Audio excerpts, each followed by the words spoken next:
gusto ko mamalengke maaga pa para maaga makauwi. Inagahan na namin kasi magkakapasok ngayon Sabado. Maraming namimili. Baka napakahaba na naman ang pila.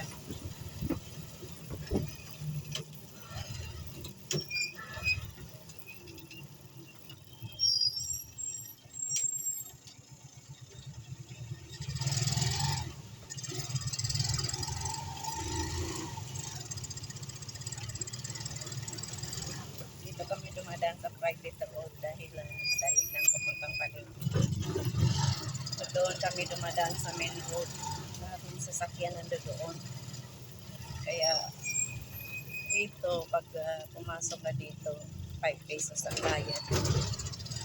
So, ginagrab na lang ng mister ko kasi mamaya pag nagbiyahe siya, pwede ulit siya dumaan dito kasi yung ticket na yung sticker na ilalagay dyan sa salamin ng tricycle namin, counted na yun. Maghapon na yun makakadaan siya dito. At least iwas traffic. Pero ngayon maraming may alam na dito sa daanan na to. Kaya ayan, marami din. Tapos dami pa rin naka-park. Dami pa rin naka-park na mga sasakyan. Nagiging double parking tuloy.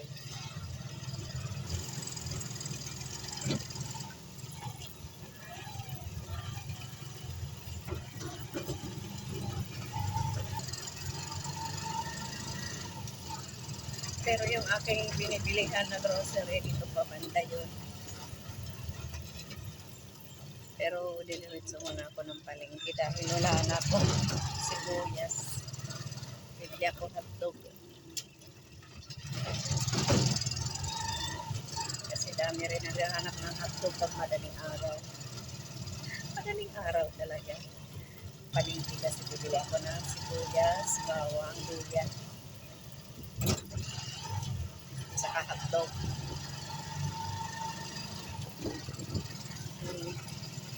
Ang dami kong, ayan talaga. Hindi ko sana dadalhin yan dahil sa December magagamit ko yan. Kaso lang meron pa doon isang container na punong ng pariya. Sabi ko bawasan ko na. Sayang din nakatulog yung coins na yan. Para umikot pa rin. Ang bigat nga, hindi ko nga matitipid. Isang libo to eh. Grabe oh, bigat. Yan, dito ako bibili ng sibuyas. Dami dito namimili. Dito ako nabili lagi ng mga sibuyas. Ay, ang liliit niya.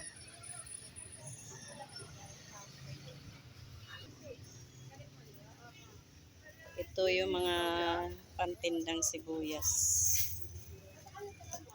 Pang sari-sari store na sibuyas.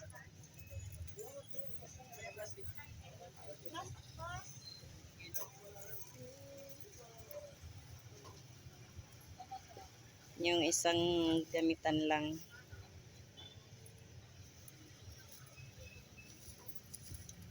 ₱5 to ang benta ko sa amin. Bawang. Ito naman ay ₱10 sa akin.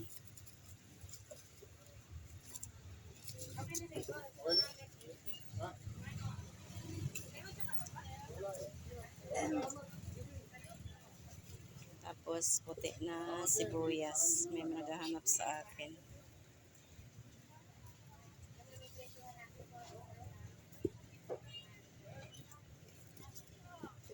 Naku, lalo na ngayon magpapasko.